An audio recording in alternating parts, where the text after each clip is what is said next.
Tonight, West Ham play TSC Bačka Topola. And, well, I'm certainly looking forward to it. And I've got my old man here who I'm sure is looking forward to it as well. Are you going to be sneaking up the cricket club tonight, are you, to watch it on telly? I certainly will be. Good. Having my flu jab before. Oh, I don't think it works like that. I don't think that means that you're not. You can't spread it around to the cricket. They'll be dropping like flies down the cricket club, won't they? Before we get onto the game itself, very excited about tonight. We'll find out who you're looking forward to seeing play. I'll just get your opinion. Mikel Antonio signed a new contract. It's good news. I mean, the last few games, I think you have to give him a pass for last weekend because he'd been playing those international games. It must be tiring. But this season, he's looked up for it. I mean, he was making funny noises towards the end of the transfer period. He was obviously looking for an extension. I mean, this talk about him going to Saudi Arabia didn't make any sense because the amount of money they were looking to pay him wasn't much more than what he was on at West Ham. Okay, it would have been a bit of a longer contract, but what would his quality of life been like in Saudi Arabia? You know, I don't know. I'm sure he would have managed. I'm sure you'd have managed $100,000 a week and accommodation paid for. You'd probably be all right, I'm thinking. Yeah, but it's a pretty soulless life over there, I would think. Well, very hot. I don't know. It depends if he can take his family over there and things like that, really, wouldn't it? But he's I don't blame him for staying. I'm surprised. I think you can tempt people over there, but I think it needs to be life-changing money, which is say if he's sort of going to be earning, $100,000 a week over there, $100,000 a week over there. I take it as tax-free, but if you're going to have that sort of money anyway, you're probably going to stay and be with your friends and family. Otherwise, if you go out there and suffer it and be on your own, you'll do it if it's going to buy you a jet and a yacht, really. But anyway, this evening, do you think he's going to start Antonio tonight? I hope not. I hope we're saving him for Liverpool. Last season and the season before, he did almost tend to put out a full side. He'd make sort of 8 or 9 of the first team that he'd picked the previous weekend would turn out in the first 4 or 5 games. I think our squad is stronger now that I hope it will be more like 5 or 6 or maybe 7. I hope it doesn't get any more than that because we want to see Mavropanos, we want to see Kudus, we want to see a few other players get their chance. Why wouldn't you play Creswell, for instance? And I'm guessing that Fabianski will play in goal. So I hope that Mickey's on the bench. And that I'd love to see Mubama up front. Muamba, I should say. No, Mubama's right. Mubama. Oh, sorry. I'd love to see him up front. I really would. But he'll probably pick Ings. Yeah, I think he probably will. But the thing is, I think he'll get away with it in this game. When I say get away with it, I mean picking Ings. And I always feel bad when I'm discussing Ings. And I'm saying this to Jack when I was doing Analytics with him the other day. I always feel like I've got to give a disclaimer, which is I think Danny Ings is a good player and is a good finisher. I just don't think he suits West Ham. But I always have to give that disclaimer there because I always feel like I'm being critical. Agree entirely. Danny Ings is a really good striker when he's playing with somebody else and he's not the target man. If he's your fox in the box, there are a few better. He's really good at finding space in the penalty area. What he's not good at doing is holding the ball up or running the channels. He was never particularly good at that in 10 years ago. Now he just hasn't got the legs for it. No, absolutely not. I'm going to tell you something what Moyes has said. So this is Moyes talking today. He said the Premier League will always be the most important thing to try and make sure you're always in the Premier League because that's where most of the money comes from. But Europe has been good to us. If I was putting it in financial terms, Europe is the most important competition after the Premier League. To put it into context, last year, West Ham earned £35 million from the run in the Europa League. Now, that's actually a player. Well, we've bought a couple of players, haven't we, for £35 million. That being said, I'm pretty sure that player bonuses for being in Europe probably swallows up at least 10 million of that. But it's worth it financially. You get what I'm saying. Moyes went on to say, from that point of view, we want to target both. I think that's really important. He said, so the balance of being a club who plays on Thursday and Sunday is never easy. But over the last 2 seasons, we've done it quite well, with a final and a semi-final the year before that. We'll try and get the balance right. The next game is always the most important one in my eyes. I believe him. I do think that's not only his mantra, I do think he lives and breathes by that. He says, you're always trying to win the next game, and the next game is on Thursday night. We're going to go and try and go for it and compete again. With that in mind, I am expecting to see at least a sprinkling, more than a sprinkling of first-team players, and then he will make the substitutions after that. He does rest, he does rotate in Europe, and even though this is probably, as a home game, the easiest game in the group, I think it will go really serious in this, and I think he'll try and really nail these 3 points now, and he'll deal with the resting, I think, a little bit later. I think you're right. Again, going back to the year before last, when we were in Europe for the first time, not only did Moyes take Europe seriously, he took the League Cup and the FA Cup incredibly seriously as well. And we were really unlucky getting Premiership teams all of the time. I get the feeling this year he hopefully has learnt from his mistake, and I think we will play a much weakened side against Lincoln, but we should still be able to win that game. But I think this game he will make changes, but he'll be making changes, solid changes. Ogbonna might come in. He's already played this season and played well, and he appears to be fully fit now. I think it makes sense to rest Zuma.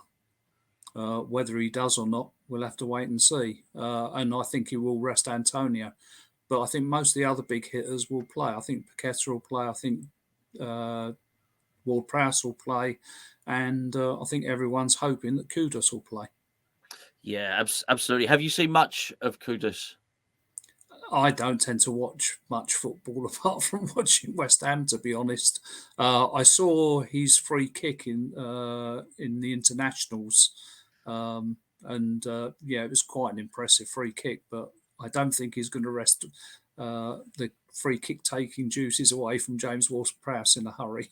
Well, we're still waiting for one, aren't we? I think that game might have come against the Central African Republic. It might have been. I think they were 1-0 down at that point. That might have brought them to 1-1, and then they went on to to win 2-1, which enabled them to get to qualify for the African Cup of Nations. I think there are probably a lot of hammers all sat around hoping that a lot of these countries don't qualify for the African Cup of Nations, because it's going to be quite disruptive. Ward-Prowse, no free kick as yet. I'm sort. I don't know about you. Well, I do know about you. I'm really looking forward to that first one happening. But I've got to say, we don't like getting one at the moment. Do you know what I mean? But so you think you're happy? You think he's going to be playing Ward-Prowse? So do I in this one. Yeah, absolutely. I mean, if you look at the last 2 years, whenever Souček and Rice were fit, they always played. Paqueta played virtually every game last year, I think, apart from one injury. He'll play his engine room, definitely. And he wasn't, to be fair to him, Paqueta wasn't as established last season as he is now. You could make an argument that he's the main man, now. So I would totally and utterly agree with that. You said earlier on you can't see a reason why Cresswell wouldn't play. I can, and that's Emerson. Emerson, in particular, is his partnership with Paqueta. I'm drifting between the two names at the moment. What about Bowen? Would you include Bowen, or would you rest Bowen?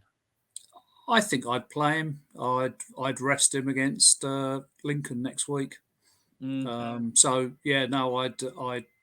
go for Bowen. He's in good form at the moment.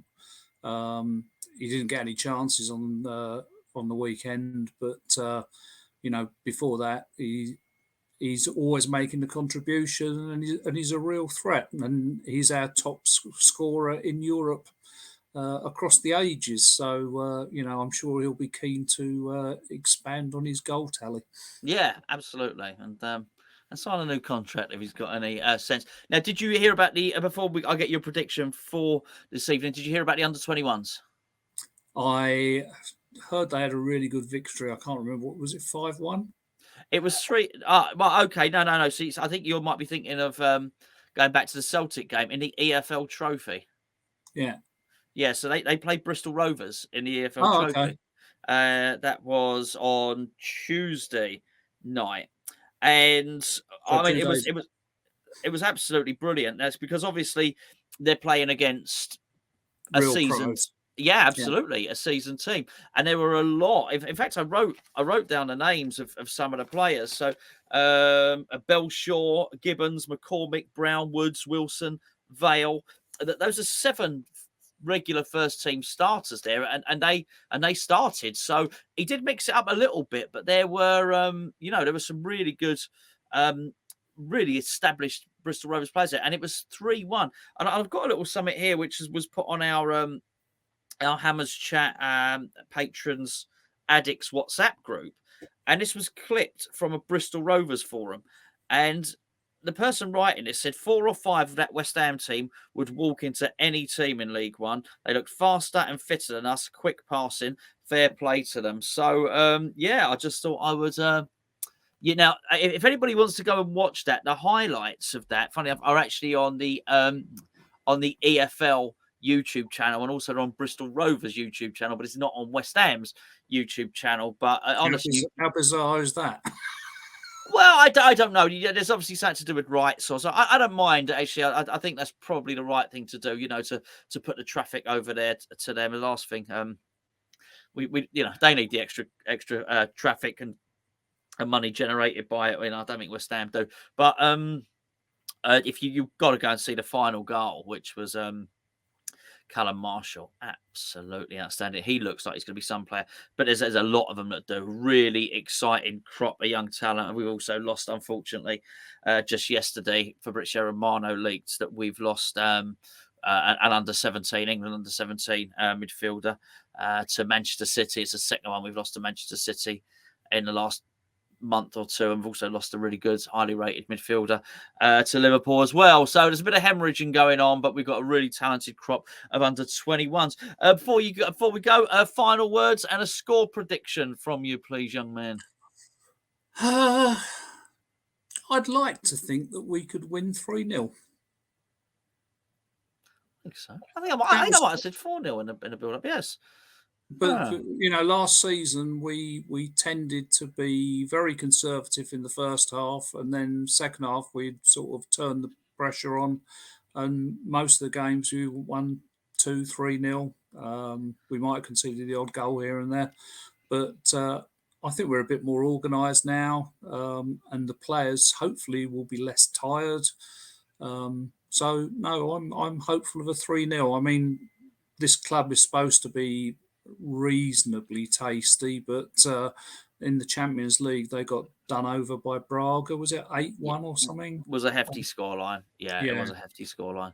And I wouldn't be overly worried about playing against Braga. I think we could probably beat them, or at least it would be a very even tie. So I would hope that we'd be able to get a really good result and use this as a springboard to make sure that we win the group and carry on our good work in Europe. Are you hopeful for this season in Europe?